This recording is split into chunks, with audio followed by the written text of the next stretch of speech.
My son called me on a cold afternoon. He went straight to the point. This Christmas, he didn't want me to come, not because of distance, but because I embarrassed him. I smiled. I answered with one word. Okay. 30 years drifting at sea. I thought I was building a family. Turns out I was only building a support system. When I hung up, I understood the bitterest paradox of all. I lost the right to be a father at the exact moment I still had enough money to buy something else. Before I go on with this story, if you're listening at home in your car or during a quiet night somewhere, leave a comment and tell me where you're listening from. And don't forget to hit subscribe. Now, let me tell you what happened right after that call. I set the phone down on the table as if it had just finished the final line of a report. No shaking hands, no sigh. Just a clean, empty space opening up inside my head. I looked at the suitcase, still half open. Inside were a few old clothes, a pair of shoes that had followed me through too many airports, and that familiar smell of metal sea salt and thyme. I thought I was getting ready to go home. Turns out I was getting ready to accept that I no longer had one. I closed the suitcase. Not hard, just enough for the lock to snap with a dry sound. In that moment, I wasn't angry at Brandon. I was tired. Tired in the way a man gets when he has done everything by the book of responsibility and still gets crossed out on the last page. The old oil rig in the Gulf of Mexico sat quietly under the sunset. I stood on the deck, looking out at a sea so calm it felt unreal. 30 years ago, I stood here with a younger body and a simple belief. If I worked hard enough, my family would never lack anything. I believed my absence today would be paid back with their security tomorrow. I believed in checks, wire transfers, and promises that were never spoken out loud. There were birthdays where I could only manage a 5-minute call between shifts. There were Christmases when I sent the gifts early, then boarded a helicopter back out to sea. Brandon grew up through photographs. Megan grew up through tuition invoices. I kept telling myself, one day they would understand that a father isn't always present, but he is always responsible. That call proved I was wrong. Not a small mistake. A mistake at the root. I went back into the crew quarters, opened my laptop, and checked the schedule. The words, "Final Technical Consulting Assignment," stared back at me like a proper ending. I had thought that after this trip I would finally give more time to my family. But my family had just decided to save me the effort. I sat down and poured myself a glass of water, not whiskey. I wanted my head clear enough to remember everything exactly as it was. And once I started remembering, the pieces began to fall into place on their own. Brandon said he needed personal space. I knew that tone. The voice of someone trying to keep things looking neat. I remembered hearing that same voice when he explained why he needed more money for a down payment on a place in New York. I remembered Chloe standing behind him, silent but nodding at all the right moments. That night I opened my email. I wasn't looking for anything specific, just rereading old messages. Quick thank yous. Polite. All sounding the same. Thanks, Dad. Everything's handled. Don't worry. I realized I had never once received a message asking, "Dad, are you okay?" One email from an acquaintance in real estate accidentally filled in what Brandon never said. A Christmas event was being planned. Not a family dinner. A launch party. A place where Brandon needed to appear successful, untethered from the past, and without the image of a father who once stood in ocean wind and the smell of oil. When I understood that, I didn't feel angry. I felt something colder. A simple truth. I wasn't invited because I didn't fit the picture my son was trying to hang on the wall. I looked at myself in the mirror. Gray hair, weathered skin, eyes that no longer looked eager. I had believed those marks were badges of sacrifice. To Brandon, they were probably something to be hidden. That night, I didn't go to sleep right away. I sat there running numbers in my head. The habit of an engineer. 30 years. 12 months each year. Regular transfers. Guarantees. Signatures I placed without reading too closely, because I trusted who was receiving them. I asked myself what I had actually taught my children. Had I taught them that family is a steady cash flow, that presence can be replaced by an on-time transfer? When that question surfaced, I knew I couldn't keep pretending. I couldn't keep playing the silent father, and I couldn't explode like a stranger either. I needed to look straight at the system I had built with my own hands. The next morning, I called Silas. No small talk. I told him I needed to know exactly where I stood. His voice dropped as if he had been waiting for this call for a long time. We agreed to meet, not to complain, but to take inventory. Before leaving the rig, I stood on the deck a little longer. The sea was still calm, but inside me, something had closed. Not the door to anger, the door to illusion. I understood that from the moment I said, "Okay," everything had already started moving. And this time, I would not stand on the sidelines and watch. The meeting with Silas took place in a small office, yellow light, the smell of old paper. He didn't ask if I was okay. We've known each other long enough to skip the polite questions. I set my hat on the table and sat up straight, the way you do when you're about to hear the results of a test you've suspected for a long time. Silas opened the files. Not one folder, several. He lined them up neatly, almost coldly. I looked at the numbers before I looked at the names. Old professional habit. And the numbers spoke clearly. I wasn't just providing support. I was running a system.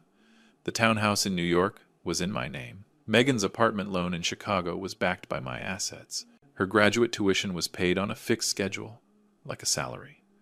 Chloe's credit card limit was higher than anything I ever allowed myself when I was still working. Small expenses, adding up into something heavy. I had never seen the full picture. I just signed. Because I trusted. Silas stopped at a summary page. He spoke slowly as if to let me keep up. I didn't need him to. I had been keeping up for years. This was just the first time I looked straight at it. I asked one question. If I stop, what happens? Silas didn't answer right away. He understood that this wasn't only a financial question. I left the office with a strange feeling. Not relief. Clarity. And when things are clear, you lose your excuses for lying to yourself.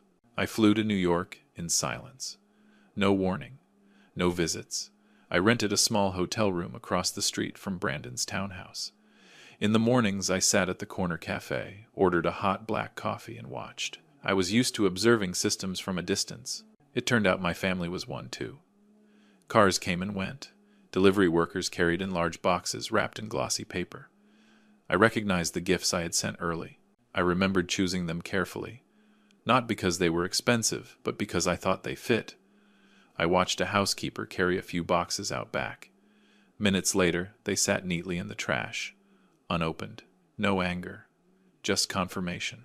That afternoon, I saw Brandon step outside, laughing into his phone. He looked exactly like the image he was selling.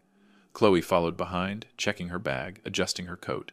Neither of them looked toward the cafe. I didn't expect them to. I didn't need to be seen. I just needed to see. That night back in my room, I didn't turn on the television. I opened my notebook.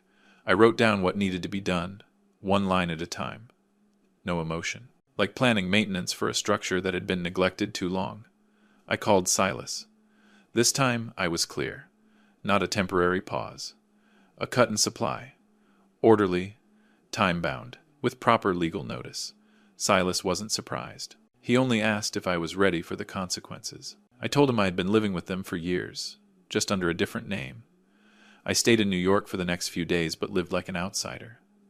I walked cold streets, looked up at lit windows. I thought about the winters I wasn't there. I wondered if my presence back then would have changed anything. The answer didn't matter anymore. What mattered was that I could no longer replace presence with money. Silas sent me the draft notices. Transfers suspended, ownership reviewed, requests for clarification on asset use. I read every word, barely changed a thing. It was all correct, so correct it didn't need explanation. One morning, I returned to the cafe. The townhouse was still there, polished and discreet. I knew inside they had no idea what was coming. I felt no satisfaction in that. I only noticed my heartbeat was steadier. That afternoon, the first email came from Chloe. No greeting, just a short question about a delayed payment. I didn't reply. I let Silas handle it. By the book. Everything needed to be put back in its proper place. That night, I stood in front of the mirror in my hotel room. I didn't see an abandoned father. I saw a man who had finally stopped fixing damage he didn't cause. I understood that ingratitude doesn't appear overnight. It grows in an environment fed by convenience. When I turned off the lights, my phone vibrated. A missed call from Brandon. I didn't answer. Not out of spite, but because I had chosen a different way to speak, through action. Outside, the city kept making noise. Inside me, a curtain had just been pulled back, not to expose them, but to let me see myself more clearly than ever before. And once the truth was visible, I knew the next part would not be quiet. The next morning I woke up very early. The city hadn't found its noise yet. I brewed coffee with the small machine in the room, stood there watching the steam rise, and thought about the systems I used to oversee. When a valve is shut, pressure doesn't disappear. It just finds another way out. My family was no different. By noon, the effects started to show. I didn't have to guess. The phone spoke for itself. Not a call this time. Notifications. An email from the bank confirming the payment suspensions had been executed. A message from Silas. Completed. I stared at that word for a long time.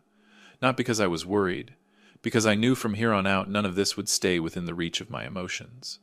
By afternoon, the phone kept vibrating. I didn't answer. I placed it face down on the table. The vibrations still traveled through the wood. Steady, urgent. I let them run their course like an alarm on an oil rig during a malfunction. My job wasn't to chase the noise. My job was to make sure the procedure was correct. Eventually, I picked up. Not out of softness, but because I needed to hear how the system reacted. Chloe's voice came first. Hi. Rushed. She talked about a store, about a card that no longer worked, about embarrassment. No greeting. No question about whether I was okay. I listened without interrupting. When she stopped, I said that all financial matters should now be handled through legal counsel. Then I hung up. Less than 5 minutes later, Megan called. Her voice was different. Not angry. Panicked. She talked about her car not starting, about overdue notices.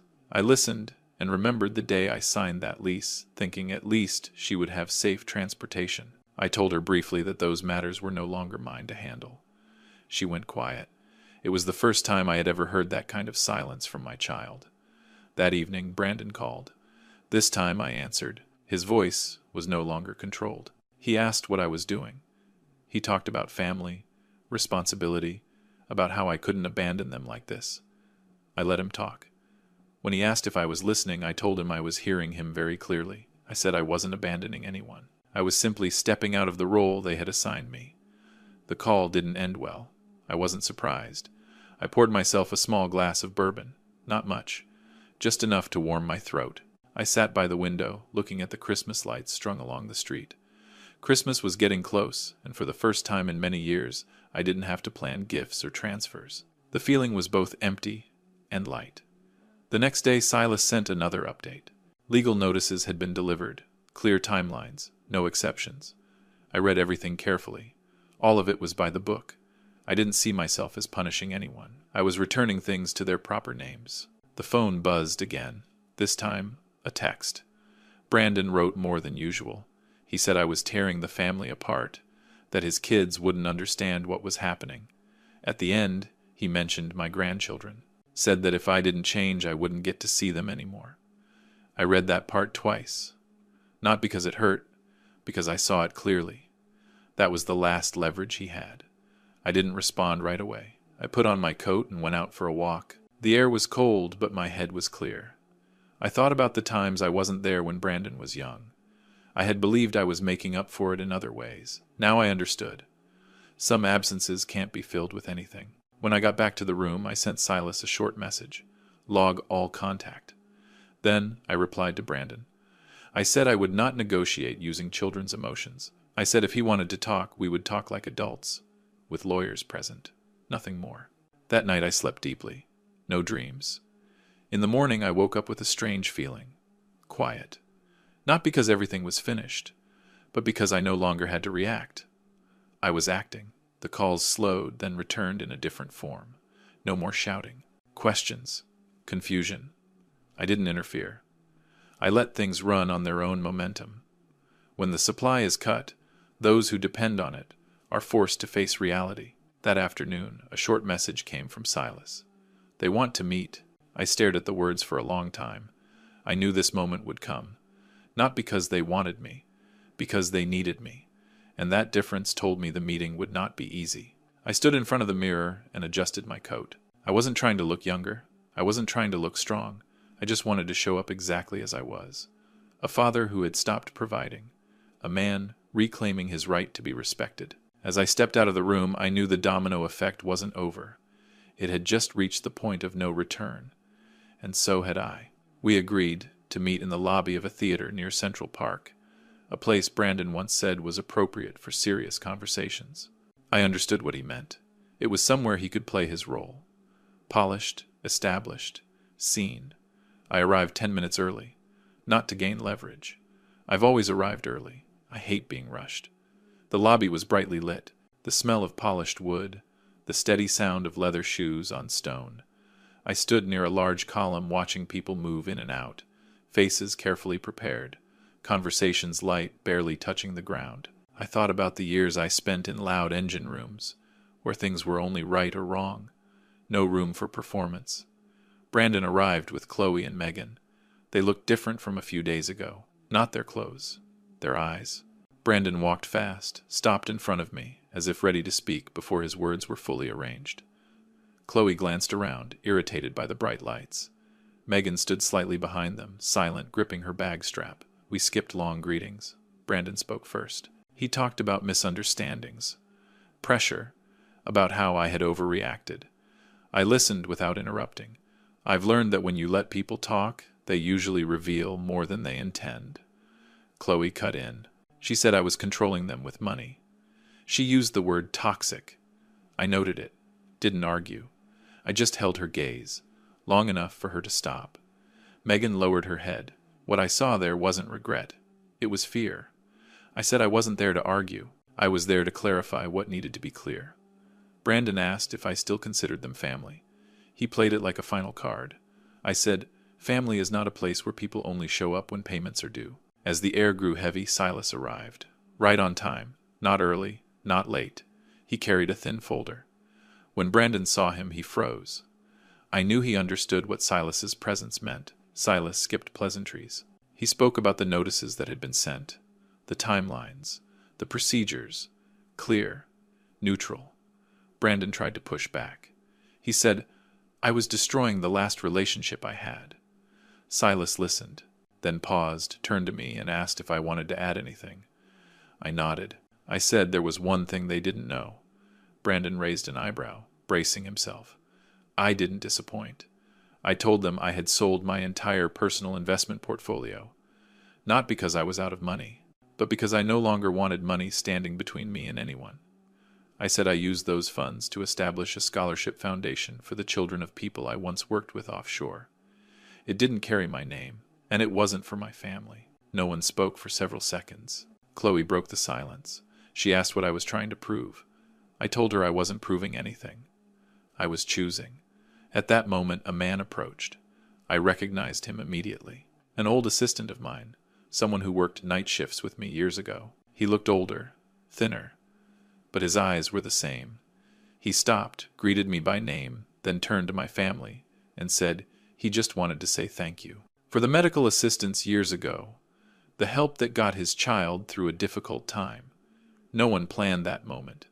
It happened like a natural comparison. A man with no shared blood stood there, expressing gratitude.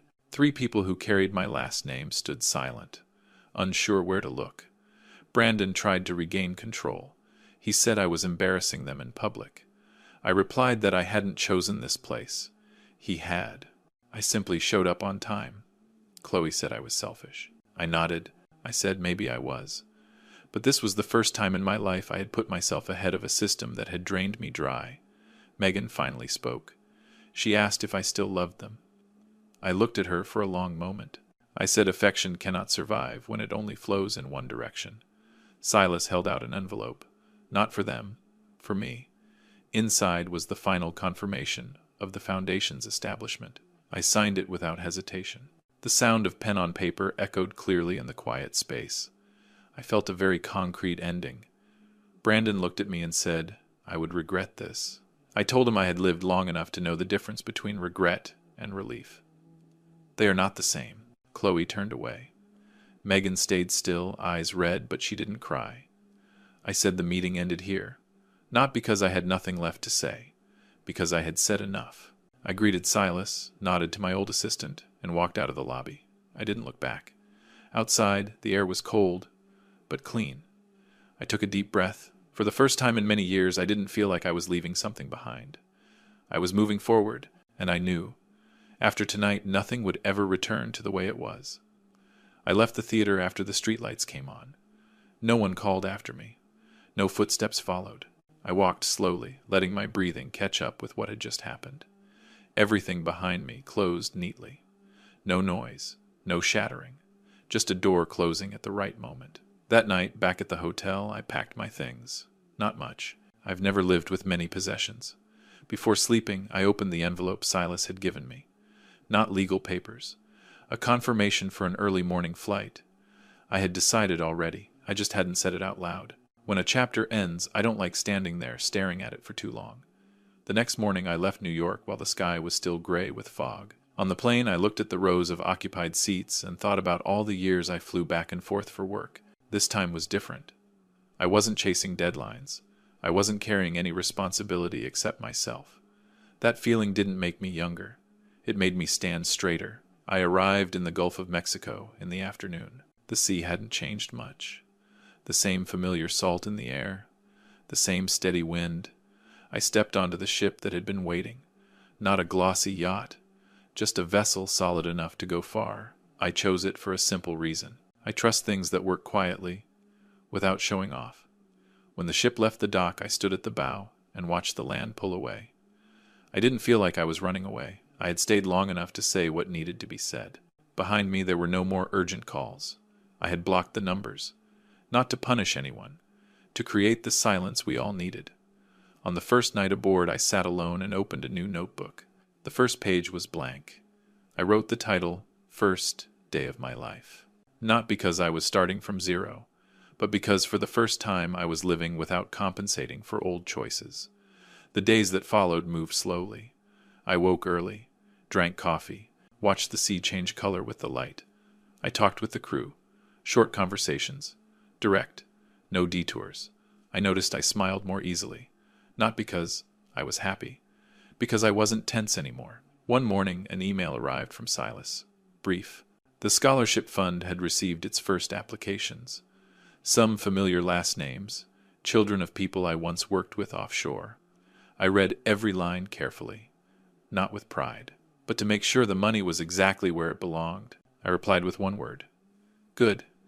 A few days later, I turned my phone back on for the first time since blocking the numbers. Not to call anyone, just to check the time. There was an email from Megan. Short. No request for money. She wrote that she had found a part-time job, that she understood things wouldn't go back to how they were, but she wanted to learn how to stand on her own. She ended with a small question. When would I be free to talk? If I wanted to. I didn't reply right away. I didn't need to decide immediately. But I didn't delete the email either. I left it there, like a door not fully locked. I understood then that a good ending isn't everyone returning to the old shape. It's each person learning how to move forward in their own direction, without pulling someone else down with them. That afternoon I wrote again. I wrote about my mistakes, not to blame myself, but to remember. I wrote that long-term financial support can distort relationships, that family bonds need boundaries to survive. I wrote like an engineer, clear bullet points, but between those lines I wrote a few very human sentences, that I miss children's laughter, that I hope one day I can see my grandchildren again, without having to sign any more paperwork. When the sun went down, the sea darkened. I stood up and walked the length of the ship. My body isn't quick anymore, but I feel more solid.